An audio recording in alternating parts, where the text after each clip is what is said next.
What's up, everybody? Doing an update. Today we had the live stream for Tuesday, and they had a whole slew of updates to go over.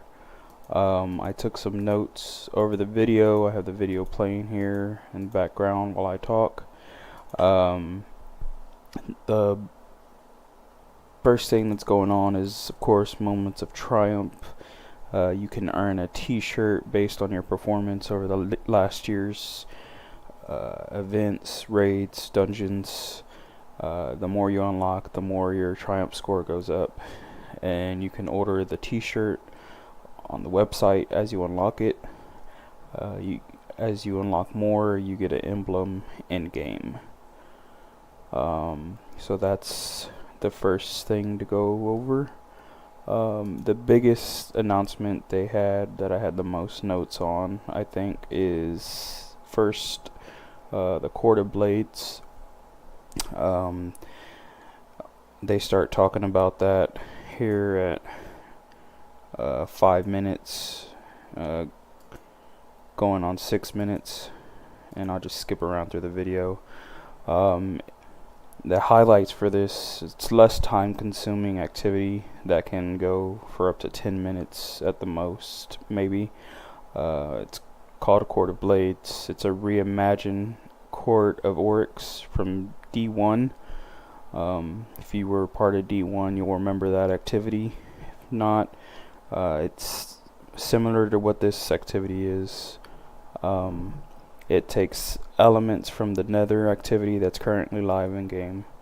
It gives you boons and augments for this activity. Augments are simple enough for a single player. You also get armaments to help with challenges that you face. Portal will take you to different arena locations within the Nether and other locations affected by Taken and paracausal activity, including IO from the original game. There's no health scaling and mechanics from the Nether.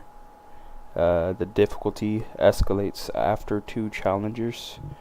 It's not a Pantheon or raid experience.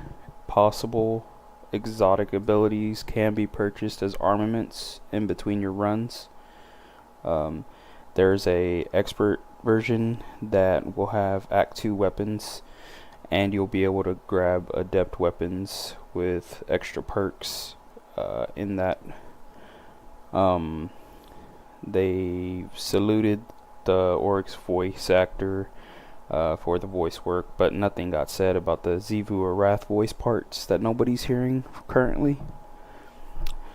And upgrades on the shaping slab will be based on your vendor rank, and the court will have its own upgrade specific to it.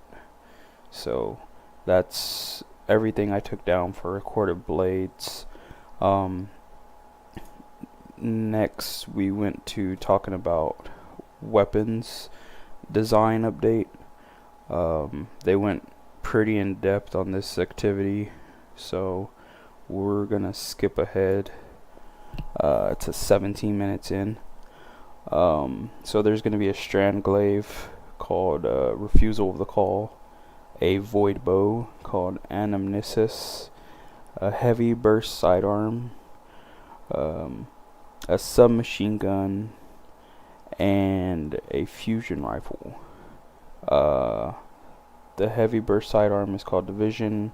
Fusion rifle is called Afterlight. The heretical weapons will be dropping from the expert activity. Barrel Dyad will have 2 catalysts coming up. It'll be 1 for all and target lock. 2 additional later in Act 3. And sidearm will be dropping next week. That's gonna be, I believe I heard it was a void sidearm, similar to the arc sidearm we have currently. That's a mini rocket launcher. So that will be dropping next week. No name was mentioned or anything of that nature, but that's what's going on there. We have info on the artifact update right here for the tablet of Ruin.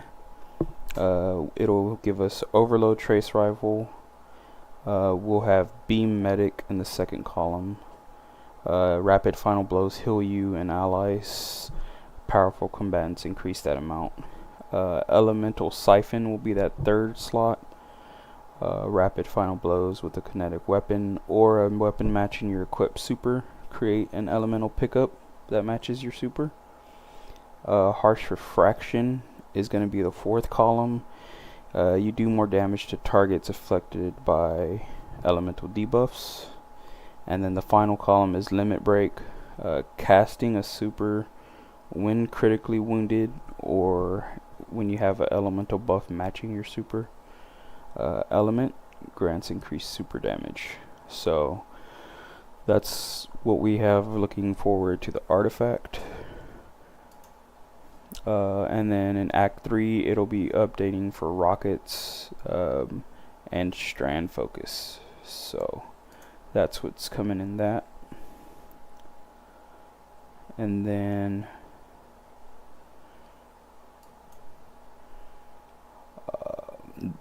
they also talk about the Nether and Court being updated in Act 3. There's going to be new bosses and combatants, a pressure trials like in these activities, and the featured activity that will be back is going to be a reimagined Sunless Cell from Destiny 1. So be on the lookout for that. That's all they really said on it. And also we have Guardian Games coming. They are doing something a little different. They're gonna do a boss rush mode. So it's not big as Pantheon, but it's not like a raid or dungeon. It's just kind of you get points and get rewards. You can use your Bright Dust in the Everywhere store to purchase new armor.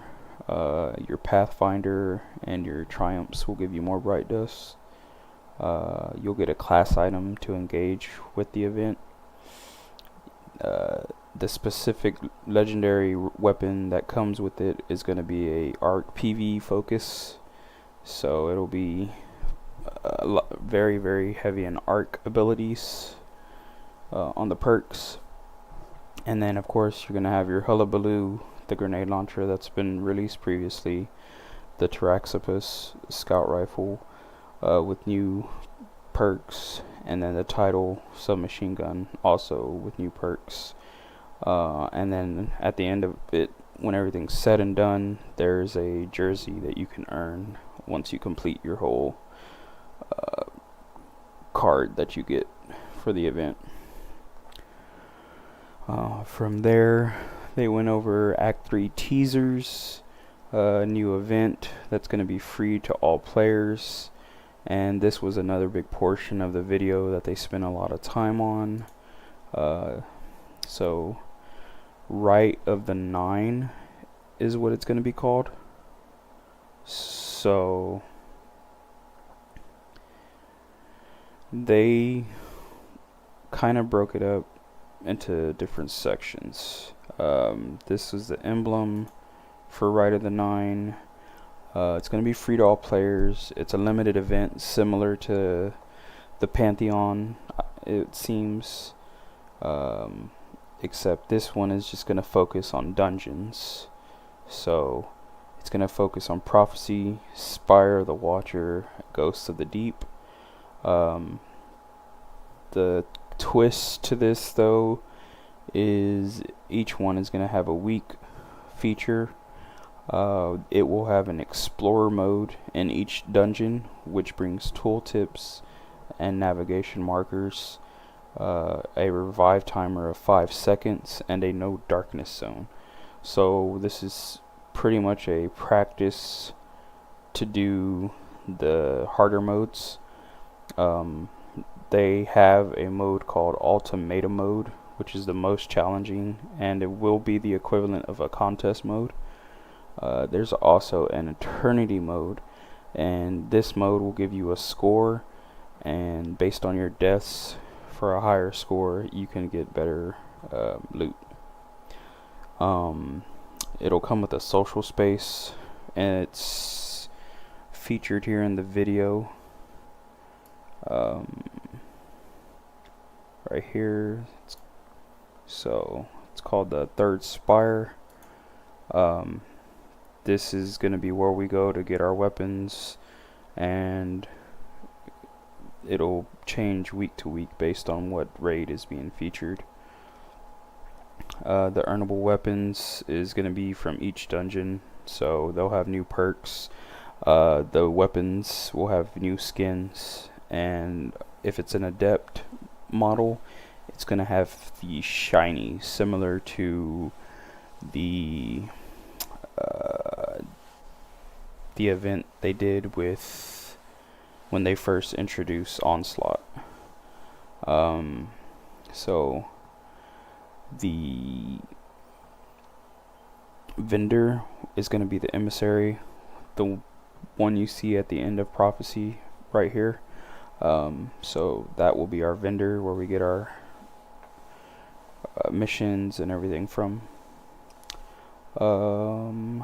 And for the Ultimatum mode, there will be a not swap modifier active, so that's, you can't swap your loadout in between, so you gotta pick your guns and stick to them. And I believe that's it for that section. You also can earn 5 new emblems and a title once you complete everything, and that's for that. And as far as that, the last thing they mentioned was a PvP mode.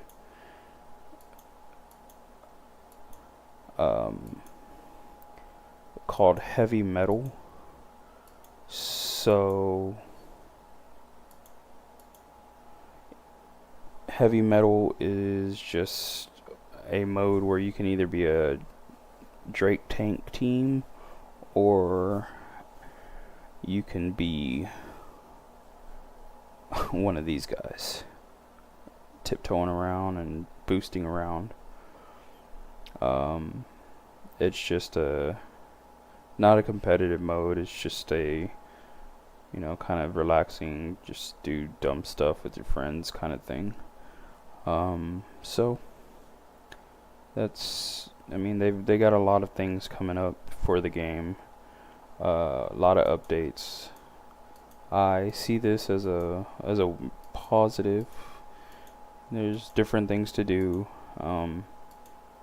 and it shows they're, you know, trying to keep the player base active and change things up. Definitely looking forward to the Court of Blades to see how that is.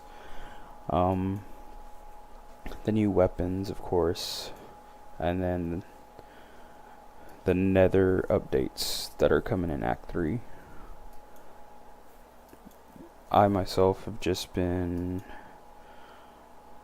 farming GMs and getting my exotics on my account, because I have not unlocked everything for my account.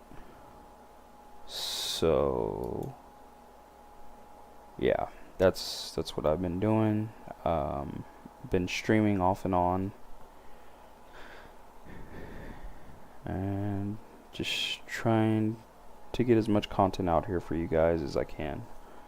But for now, this is just kind of wanted to go over the update for Tuesday.